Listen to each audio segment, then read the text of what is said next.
오늘 함께 보실 말씀은 마태복음 24장 29절부터 35절까지 말씀입니다. 마태복음 24장 29절부터 35절까지 말씀, 신약성경 41쪽입니다.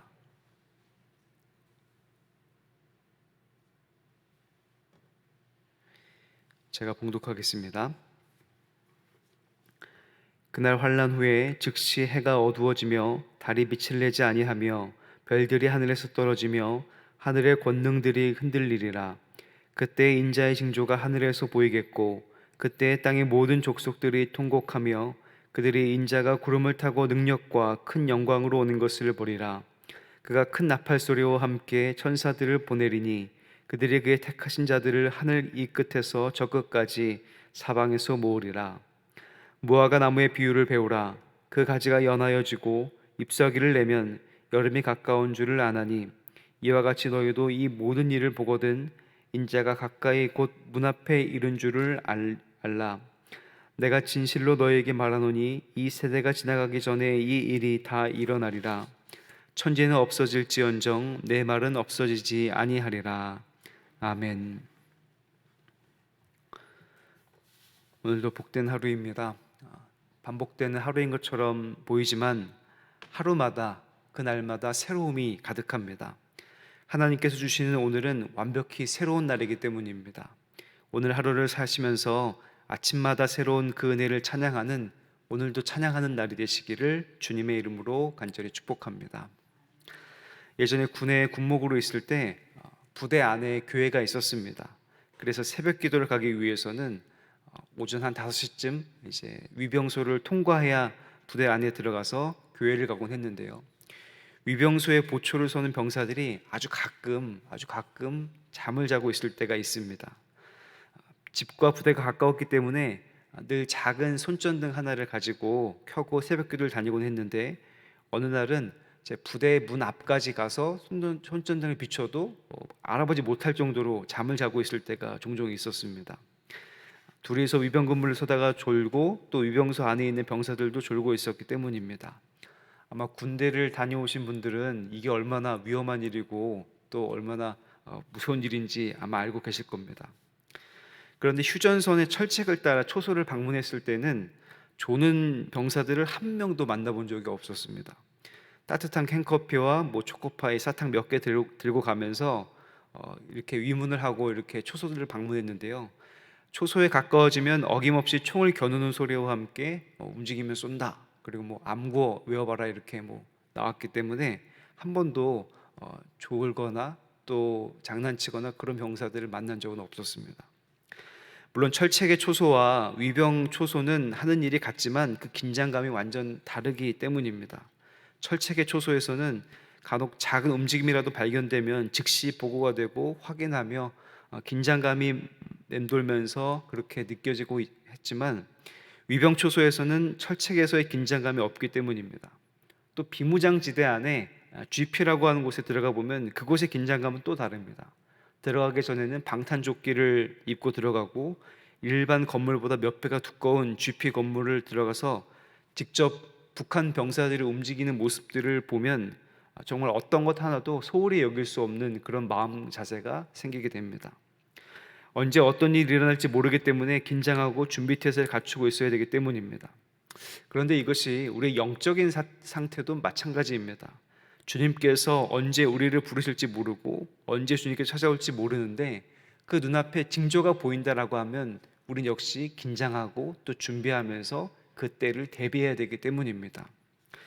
기독교의 가르침 중에 꼭 들어가야 할 내용이 4가지가 있는데, 바로 첫 번째는 하나님께서 이 땅을 창조하셨다라고 하는 창조, 두 번째는 하나님의 아들이신 예수님께서 인류를 위해 십자가에서 죽으셨다라고 하는 것, 십자가, 세 번째는 십자가에서 죽으신 예수님이 다시 부활하셨다라고 하는 부활, 마지막은 그 부활하신 주님께서 다시 오시겠다라고 하는 재림입니다. 이 4가지의 진리가 꼭 필요합니다. 요즘에 수많은 사이비들이 판을 치고 있는데 그 사이비를 판가름하는 것은 아주 간단합니다. 이 4가지를 균형 있게 전하고 있느냐 아니냐, 그리고 어느 한 가지를 언급하지 않거나 어느 한 가지를 왜곡하거나 어느 한 가지를 더한다라고 하면 그 분들은 사입이라고 봐도 무방합니다. 그 중에서 오늘 우리가 읽은 내용은 예수님께서 다시 오신다는 재림과 관련되어 있습니다. 성경에 나와 있는 내용은 예수님이 다시 오시는 날짜는 아무도 모른다라고 했지만 다미선교회 같은 이단들은 알고 있는 것처럼 광고하고 언제 오겠다라고 이야기를 합니다. 그래서 이단이라는 것이죠. 예수님께서는 마지막 때가 다가온다는 것을 말씀하시면서 몇 가지 특징을 이 마태복음 24장 전체를 걸쳐서 말씀하고 계시는데요. 첫 번째는 거짓 예수가 등장한다는 것, 두 번째는 나라와 나라 사이에 전쟁이 일어난다는 것, 세 번째는 지진이나 기근이 곳곳에 일어난다는 것을 말씀하셨습니다. 그리고 때가 이르면 예수님께서 다시 이 땅에 오신다는 것을 말씀하시면서 믿음을 지키라라고 당부하고 계시는데, 마지막으로 당부하신 말씀이 바로 오늘 우리가 읽은 말씀입니다. 예수님께서 무화과 나무의 비유로 말씀하십니다. 무화과 나무의 비유는 아주 어려운 것이 아닙니다. 우리가 쉽게 나무를 보아도 알 수 있는 것으로 예수님께서는 말씀하고 계십니다. 길거리에 있는 은행나무가 냄새를 피우며 잎이 노랗게 변하면 가을이 왔고 잎이 다 떨어지면 겨울이 올 것이다라는 것을 우리는 다 잘 알고 있습니다. 무화과 나무 비유가 가리키는 것은 마지막 때 주님께서 오실 그때를 우리도 다 알 수 있고 그때가 다가왔다라고 하는 것들을 이야기하고 있는 것입니다. 누구나 알 수 있는 그런 마지막 때가 왔다면 이제 곧 예수님께서 오실 날이 가까웠다는 뜻이니 예수님이 올 때를 준비하고 있으라는 것이 오늘 우리가 읽은 말씀을 보면서 깨달아야 될 내용입니다. 그러나 안타까운 것은 예수님이 언제 오실는지 그 때와 그 시간을 아주 정확히 알려주시지 않으셨다는 겁니다. 언제 예수님이 오실 것이라는 징조는 이곳저곳에서 나타나지만 우리는 그 날짜와 시간을 정확히 알 수가 없습니다. 그것이 성경이 말하는 것이기 때문입니다. 아까 군대 얘기를 했으니까 한 번 더 말씀드리겠습니다. 예전에 제가 부대에 있을 때 굉장히 높은 분이 방문한다라고 부대가 굉장히 이렇게 바빴던 적이 있었습니다. 위병 근무자들도 목소리 크게 경례를 하는 병사들로 바꾸어 놓고 또 큰 소리로 인사하면서 맞아야 된다라고 이야기를 했습니다. 그 앞에 청소도 하고 근무자들의 복장도 잘 입히고 여러 가지 준비를 합니다. 만약 그분들이 왔는데 누군가 졸고 있다? 정말 상상도 못할 일입니다. 이것 역시 마찬가지입니다. 우리가 마치 은행나무가의 변화에 따라 계절이 바뀌는 것을 아는 것처럼 예수님이 오시는 때가 어렴풋이 이때다라는 것을 우리가 모두 알 수 있을 것입니다. 세상 높은 분이 와도 옷을 깨끗하게 입고 경례할 준비를 하듯이 예수님이 오실 그때에 우리가 해야 할 일은 깨어 있어야 하고 예수님이 오실 때를 맞이해서 그 해야 될 일들을 준비하는 것입니다. 그러나 그냥 깨어 있는다라면 아무 의미도 없을 것입니다. 위병 근무자가 그냥 깨어서 운동복 차림으로 나와 있다면 아무 소용이 없겠죠. 위병 근무자는 알맞은 복장을 갖추고 위병소를 서며 자기가 맡은 자리에서 어쨌든 자기의 일을 하고 있어야 될 것입니다. 기다림에도 차이가 있습니다. 어떤 사람은 똑같이 기다리더라도 기다리는 시간을 알차게 쓴 사람이 있는가 하면 그냥 세워라 내워라 하면서 멍하니 있는 사람들도 있습니다.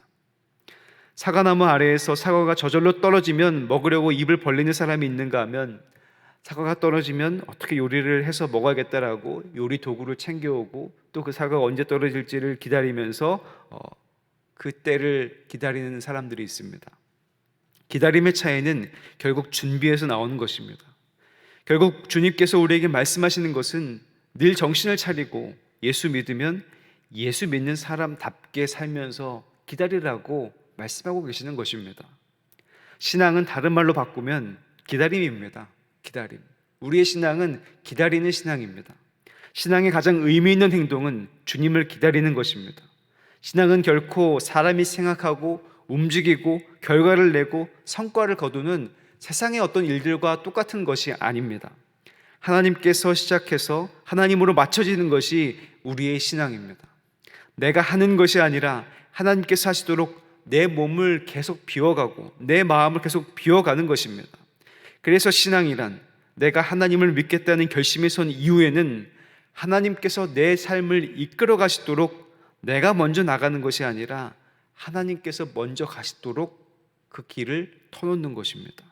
그렇게 되기 위해서 우리는 반드시 그 주님을 기다리는 일이 필요합니다. 우리는 지금 사순절을 지내면서 예수님의 부활을 기다리고 있습니다. 십자가의 주님께서 우리를 위해서 자기의 몸을 내어주신 것처럼 우리 역시 주님께 우리의 몸을 내어드리고 이웃을 위해 내어드리는 그런 사랑의 일이 어느 때보다도 필요한 때입니다. 우리 주님께서 나의 삶의 주인이 되시는 것, 주님께서 내 삶을 끌고 나가시도록 인정하는 것, 그것이 주님의 부활을 기다리며 다시 오실 주님을 기다리며 해야 되는 일입니다. 우리 주님의 사랑을 안다면, 우리 주님의 사랑을 깨닫는다면 그 기다리는 일이 고되고 힘든 일이 아니라 어떻게 보면 가장 행복한 일이고 가장 보람된 일이며 가장 그분을 기다리면서 그분에게 줄 선물, 그분의 줄 모습을 준비하는 모습이 아니겠습니까? 행복하게 주님을 기다리셔서 부활하신 주님과 다시 오실 주님을 만나는 저와 모든 성도님들이 되시길, 그리고 그때를 기다리면서 행복하게 주님을 기다리는 모든 성도님들이 되시기를 주님의 이름으로 간절히 축복합니다. 기도하겠습니다.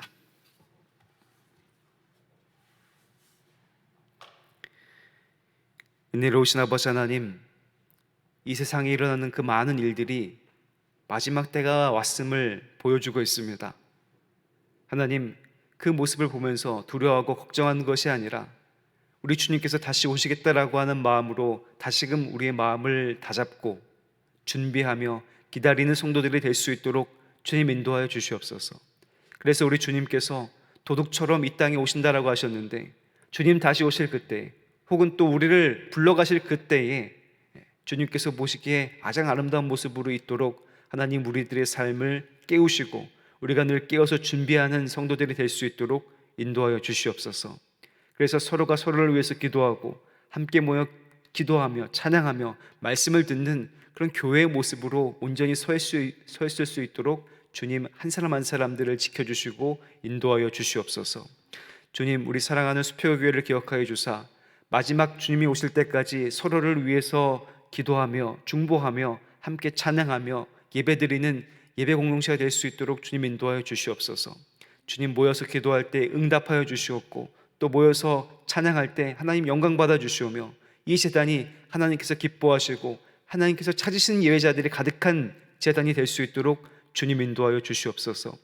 세우신 담임 목사님을 위해서 기도합니다. 성령의 충만한 능력을 더하여 주시옵고 담임 목사님께서 말씀을 전하실 때마다 그 말씀에 힘이 있고 능력이 있어서 많은 이들이 돌아오게 하시고 생명을 찾는 일이 나타날 수 있도록 주님 능력의 능력을 더하여 주시옵소서. 부목사님들, 전우사님들에게도 동일한 은혜를 더하여 주시옵고 세우신 장로님들, 권사님들, 집사님들께 더욱더 큰 은혜와 사랑을 더하여 주사 그 직분이 섬기는 직분이 되고 주님을 닮아가는 직분이 되며 주님을 신실히 기다리는 직분이 될 수 있도록 인도하여 주시옵소서. 아직 직분을 받지 못한 이들을 기억하여 주사 더욱더 직분 받는 이들을 보면서 나도 직분을 받고 신앙생활 하겠다라고 하는 마음을 품게 도와주시옵고 우리 수표교회가 더욱더 아름답고 복되게 주님을 기다리며 주님을 섬기는 교회가 될 수 있도록 주님 인도하여 주시옵소서. 하나님, 우리 교회 안에 아파하고 또 괴로워하며 눈물 흘리며 또 육신의 아픔 가운데 병중에 있는 이들이 있습니까? 주님, 긍휼히 여기시고 불쌍히 여겨 주시옵소서. 그 아픔과 그 고통과 그 외로움을 주님 만져주시고 함께하여 주사 능히 이겨낼 수 있도록 주님 인도하여 주시옵고 주님과 함께 이겨냄으로 말미암아 더욱더 신앙의 깊은 때가 될 수 있도록 주님 인도하여 주시옵소서. 하나님, 우리 교회 안에 더욱더 많은 이들이 더욱더 주님께 나아갈 수 있도록 인도하여 주시옵소서. 하나님, 사순절을 지내고 있습니다. 이 사순절 기간 동안 성경 통독과 또 탄속 음식을 진행하고 있습니다. 그 모든 것들이 주님을 닮아가고 또 주님의 고난을 헤아리는 일들이 되어서 하나님 보시기에 아름다운 일들이 될 수 있도록 주님 인도하여 주시옵소서. 다음 세대들을 기억하여 주사 다음 세대들이 신앙 안에서 자랄 수 있도록 인도하여 주시옵고 여전히 코로나19로 인해서 비대면으로 진행되고 있는 많은 것들 또 코로나19로 인해서 더욱더 어려움 갖고 있는 이들을 긍휼히 여겨 주사 하나님이 이 때를 주님과 함께 지혜롭게 잘 이겨나갈 수 있도록 주님 인도하여 주시옵소서. 주님 앞에 나올 때 귀한 예물 드리는 이들이 있습니다. 이 예물에 쓰여진 그 소원과 간구를 들으시고 응답하여 주시옵소서. 사람을 생각하는 것보다 하나님이 생각하는 것으로 가장 좋은 길로 인도하여 주시고 하나님께 영광 올려드리는 예물이 될 수 있도록 주님 인도하여 주시옵소서. 주님, 오늘 하루를 주님 앞에 맡깁니다. 오늘 하루 어디를 가든지 무엇을 하든지 어떤 일을 만나든지 주님께서 함께해 주시옵고 주님께서 준비해 놓으신 그런 새로운 은혜와 그 사랑이 체험되는 복된 하루가 될 수 있도록 주님 인도하여 주시옵소서. 주님께 모든 것들을 맡깁니다. 감사드리오며 존귀하신 예수 그리스도 이름으로 간절히 기도하옵나이다. 아멘.